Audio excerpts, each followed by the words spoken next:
Hey guys, welcome to Spaghetti and Barbells. My name's Salvatore. And my name is Luca. So this is our first episode of the podcast. Just a bit of background about me. So I've been a PT for almost 10 years now. I started off in bodybuilding, then went into powerlifting, and now I'm in CrossFit. I've done 2 opens, and I actually made it to quarterfinals this year. So I'm still competing, trying to, obviously work my way up, get better. And I've taken a number of my clients to powerlifting comps. I own a studio gym in Castle Hill in Sydney, and it's called Athlete 8. So yeah, check it out. Luca. Yeah, and my name is Luca. I've been in the industry for the past 19 years. I do have some background in powerlifting and in bodybuilding. My last competitive season has been literally this year. I just finished competing 4 weeks ago. I went for state, national and world championship. So that was a great experience, and I do also train competitive bodybuilders, bikini girls and so on. Yeah, that's pretty much it. So both of our Instagrams will be in the link below, so go check us out if you want to train performance or you want to train for bodybuilding. So we're going to cover a couple of questions today, just about the industry itself and some misconceptions and some stuff that's being sold to the general population of fake influencers that are telling you guys you can look a certain way in 12 weeks if you follow their program. So we're going to debunk all that stuff. So guys, get ready and get ready to be educated. Let's go. The first question we're going to cover, guys, is the majority of the fitness influencers are genetically gifted. Now I'm going to get Luca to explain about this. The problem is that most of what you see on social media, it's not that it's fake, it's just they're not completely telling the truth. And unfortunately, you're getting sold something that is not attainable unless you take steroids, let's be honest, or you change your genetics, which you can't.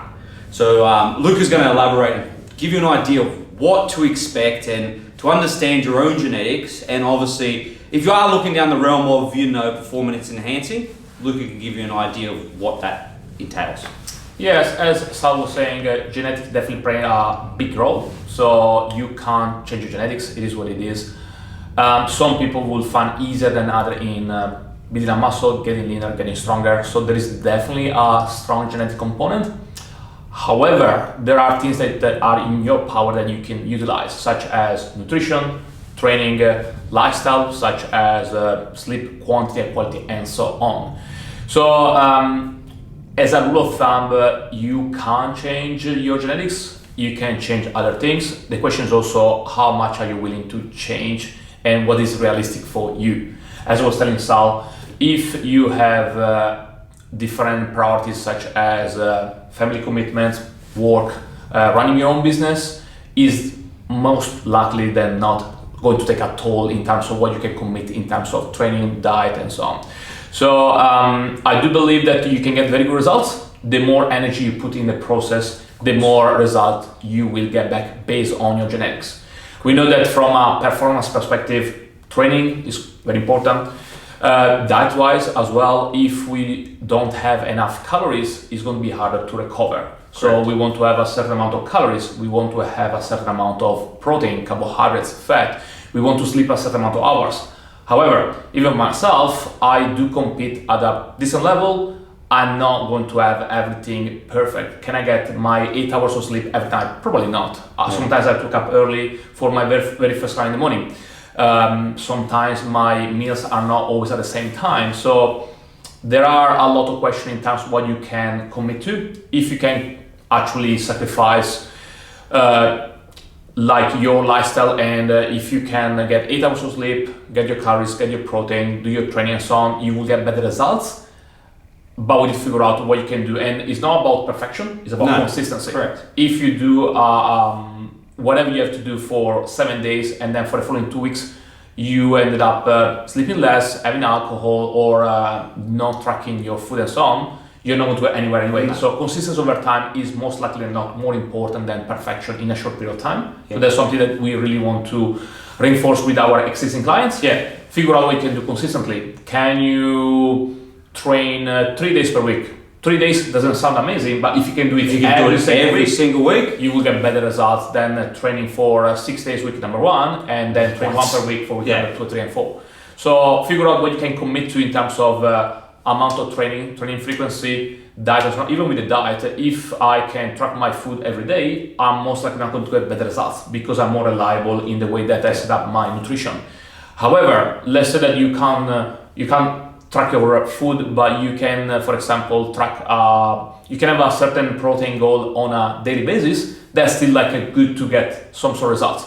So it's hard to give you a black and white answer because there are a lot of there's a lot variables. of factors in place. Absolutely, and there is also like a lot of responsibility that you want to take for your in your private life. So we need to figure out what you can commit to, and then we can establish some realistic goal. Yeah, and like training's just not linear. Like you cannot expect it to be. Like Luca was saying, things get in the way. In an ideal world, say you're a billionaire and everything's paid for and you don't have to do anything, you can wake up at any hour, yeah, you could probably look great in 6 months' time. Yeah. Because you've got no stresses. It's easy. Life's not too hard. Like everything's paid for, but let's be real, most of you have kids, most of you have businesses, or you work a stressful job, and life throws a spanner in the works all the time. You might have to go pick the kids up from school, meaning you can't go to your gym session that day, or you have to wait up at night because the bubba's not sleeping. Like, it happens, you know what I mean? Or work's so stressful, you've got to stay back at late and you've got to work overtime, and then you miss your session, you miss your food intake. So it's never linear, but like Luca was saying, if you can stay consistent, you'll get the results that you're looking for.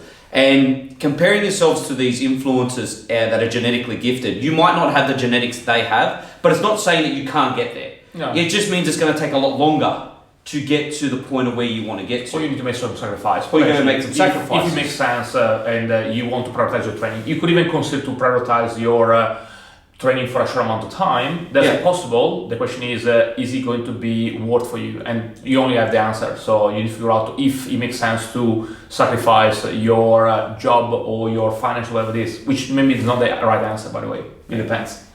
All right, guys, so question 2 that we're going to cover is influencers are mostly, or majority of them, are on steroids. You know this. Like, majority of them are on steroids. Not that we think that's a bad thing at all. You know, it's up to you what you want to do. If that's the road you're going down and you want to compete competitively and you want to take those risks, by all means, go ahead. But for you guys, you've got to understand that most of them are on it, and what you're looking at is something that naturally is not attainable, let's be honest. And Luca can talk more about this and the fact that some of these guys are on it, but they're not disclosing this to their audience. And that's I find that a bit slack, because you guys are unfortunately getting sold something fake, and then you think that you're going to go do their program and look a certain way, which is just not going to happen. Don't you agree? Yeah, well, like using anabolic steroids obviously increase your potential. Of course, they have some sort of side effect. That everyone knows that's why they're illegal. But yes, by using something that put you at risk, you will expect some sort of benefit. Now, as we discussed before, genetics definitely play a role. Having anabolic drugs on your side do play a role as well. So yeah, like it's hard to give you like a straight answer. But yes, having any type of drugs that enhance performance aesthetic is going to make you look better than what you would be if you were not using it. Assuming that the nutrition is the training strong. You can't just take steroids and expect to look like Captain America. It's not going to happen. But there are people that like they literally are taking PEDs and they don't look like. And there are people that don't take anything and they look on steroids. So sometimes like you can definitely look quite impressive without using any type of drugs. Yeah. The drugs just enhance your potential. So question 3, well, let's just cover this, and this is something that annoys me the most of the time, is that the fad diets. All right, so there's a lot of fad diets out there that a lot of influencers sell to the general pop, telling you to either follow keto, paleo, the carnivore diet, the vegan diet, and all that. And look, it's honestly, what do you reckon? Preference, Luca? I think the number one rule is sustainability and being able to stick to the same diet for a long period of time. Yeah. So that would be like the main limiting factor, more than the actual style of diet. That's my opinion anyway. So sustainability, adherence for sure. And what I've noticed is most of these diets, and look, coming from my background in food, is that there's one thing that all these diets share, and the main thing that they share is that they stay away from processed foods if you follow them correctly, right? So they're all about eating raw and eating organically. And let's be honest, that is the main reason why people are losing weight. They're losing weight because you're sustaining yourself from processed foods and sugars. And that's just basic. Yeah, assuming that the goal is fat loss, obviously. Fat loss, yeah, right? Which is the most common goal. Most common goal. Absolutely. And they're selling these fad diets. You guys go jump on these fad diets and they work. Of course they work, because you've gone from eating highly processed diet to not eating processed foods, and now you're losing weight. It's not that their program works. It's just the fact that you've now taken out all of the bad food out of your diet. So what I'm getting at is that all these diets and these fad diets that you see, in essence, majority of them do encourage and actually give you good ideas for eating good substantial foods. Like the carnivore diet tells you to eat everything that's, organic beef, organic chicken, everything's organic. The vegan diet, everything's organic, it's raw. The paleo is just about eating everything that is from the earth. So they are, trying to promote very, very good food, you know what I mean? And that's a good thing, right? But I think personally, from my expertise, if you want the best advice, just eat a balanced diet. Like if you really want to be healthy and you want to feel good, eat a balanced diet. And if you want to compete, Luca will tell you about how you have to actually count everything. Unfortunately, that's the only way to do it, right? Yeah, well, look, I think that the most common fitness goal would be weight loss or fat loss. I would say that is what most people try to achieve when they sign up for a gym or they sign up for personal training and so on. So I would say that the number one priority that you need to have is be able to follow that for long enough. Yeah. So being able to have realistic expectation and be able to stick to a diet long enough is what is going to bring the results, assuming that you are in somewhat a caloric deficit. Using a diet that is very clean is most likely not going to keep you much fuller for longer. Yeah. So is indirectly going to help you to be in a caloric deficit. Yeah. It's going to make you healthier. If you feel healthier, you're probably going to have more energy for your steps. So even if you don't check, potentially you're going to do more steps than normal. Maybe you're going to spend more energy in your workout. So rather than lifting 50 kilograms, you can go for the 55. Yeah. So it can improve your recovery. It can improve your muscle gain. By training harder, you burn off more energy. By being more energetic, you do more steps. So these are all strategies that increase your energy output by make you feel better. And most likely not are going to suppress hunger. If you're less hungry, you're less likely going to reach out for the peanut butter or for the donuts or whatever it is that you're craving. Yeah. So they're not magical themselves, but they could help in increasing energy output and they could help in decreasing energy intake. And that's the magic formula. If you eat less of what you're consuming, you will expect to lose weight. Hopefully you're going to maintain muscle mass and lose fat. That would be the whole idea. Look, there's no rocket science. You want to lose weight, it's calories in versus calories out. Correct. Like, technically speaking, this is not what I recommend, but you could be eating McDonald's every day and still lose weight. Oh, totally. It's so bad for you internally. Like, I would not recommend it, but you could, because as long as you're at a calorie deficit, you're gonna lose weight. Yeah, it's all about figure out what you can sustain for a long period of time. Yeah. If you follow an amazing diet for 1 week, but then you go back to your bad old habits, assuming that you had them, that's not going to work anyway. But every McDonald's, can you lose weight with a McDonald's-based diet? Yes, you can. The issue is if you have very high energy food, it means that you won't eat much volume of food, but the calories intake is going to be quite high, which is not ideal. It means that probably your energy levels are not going to be the best. Yeah. Meaning that you're probably going to spend less energy with your training or with your physical activity. It means that maybe your sleep is not going to be as good quality as it normally is, so that could affect your energy levels. Even your blood sugar levels. If I have food that is very highly processed, I'm not going to have energy for a long period of time, and then I'm going to feel hungry very soon. So it's a combination of factors. So these type of strategies just help in controlling these calories in, calories out equation. They're not magical, but they do make your life easier if you're not into tracking, which is not necessarily a solution for certain people. So it depends. And personally, like me, for example, I don't eat a lot of processed foods, and I stay away from anything that's artificial. The best way that I tell all my clients is read the back of a packet. If you don't know the ingredients, put the damn thing down. Don't eat it. You know what I mean? Try to eat as much things as you possibly can that is organic. Eat as much red meat as you possibly can. I just feel like the red meat's so much better for you. It's less processed. It's easier to think of it like this. In a room that's this big, you could fit thousands of chickens, but how many cows can you fit in here? So red meat is less processed than it would be as chicken would be. Plus, if you're a male, it's better for you. I just feel like it's better for testosterone, as the studies show that. And then I just try to eat as much green veggies as I possibly can. You know, it's because of vitamins, the minerals. And then I eat fruit too. A lot of berries, you know, it's good for your gut, good for your health. And I've been doing that for years, and I've honestly seen drastic improvements in my mental clarity, drastic improvements in performance, and muscle recovery, muscle growth, and it really does work really, really well. What about you, Luca? Yeah, I do agree, and in regards to, I mean, even for women, like one of the most common deficiencies for women is actually iron. Yeah. So that's more common for women just because they tend to lose more blood on a monthly basis. Yeah. And is common for young women, premenopausal and vegan as well. Just because by having less animal-based product, the amount of iron that you get to your diet is much lower. Yeah. So women as well, definitely red meat has an advantage.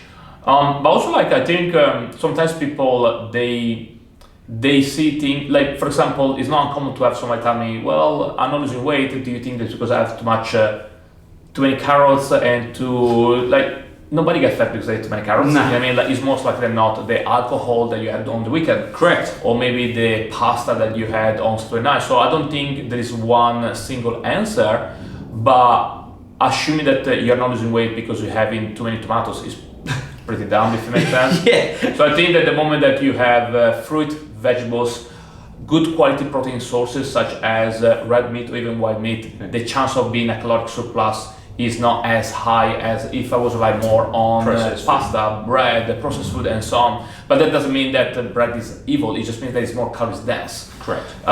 Me personally, I like to have a good amount of fruit and vegetables through my day, just for general health perspective. I normally aim for half kilograms of fruit and half kilograms of veggies per day, but that's just me. And then probably enough fiber. Calories intake is not particularly, my calories intake is quite high, but I don't get a lot from veggies, or even from fruit I get something, but it's nothing crazy. I like to have a protein goal, simply because having protein is going to support muscle growth and help you to maintain muscle mass anyway. Also, like having like some sort of dairies, that's something that I personally like, but depends on the person. But yeah, that's pretty much it. I try to keep it as clean as possible. And then in my particular case, I know that for Sal as well, we know that we burn off a high amount of calories, so we need to be mindful to don't under eat. So my baseline would be around 4,000, Sal would be roughly the same. It depends on the person. If you spend most of your day doing office work, you probably don't spend as much energy as if you work as a PT. So our baseline tends to be a little bit higher due to our normal physical activity level, muscle mass as well. More muscle mass equal a higher metabolic rate, meaning that you probably burn off more calories if you do have some muscle mass. And genetics as well. Some people just have a very fast metabolism, some people not. So there is not one right or one wrong answer. I personally like to track my food, but I like to be very precise. And if I have somebody that is preparing for a show, I want them to track their food because they need to be very precise with the calories intake, protein, carbs, and fat. However, for a regular person, I could consider to don't track at all, but to make better choices. Is it likely that they're going to get fat by eating veggies, fruit, and meat? Like, it's technically possible, but the chances are quite low. So that would be a way to make it as easy as possible. If I want to be a little bit more precise, my niche tend to be more a little bit extreme with what I want. The tracking is something that I would suggest if you need to be on a bodybuilding stage. Yeah. But for a regular person, it still has benefit to track in terms of creating awareness of why they're not losing weight, or creating awareness of where they're getting the calories from. So sometimes people, they just don't know, so they're underreporting. But if you make good choices such as we said before, veggies, fruit, high quality protein sources and so on, the chance of being a surplus are much lower. So that could be an easy way to don't spend as much time in the tracking. I would still like to have an idea of how many grams of protein you have for recovery reasons, but you can keep it simple in that way potentially.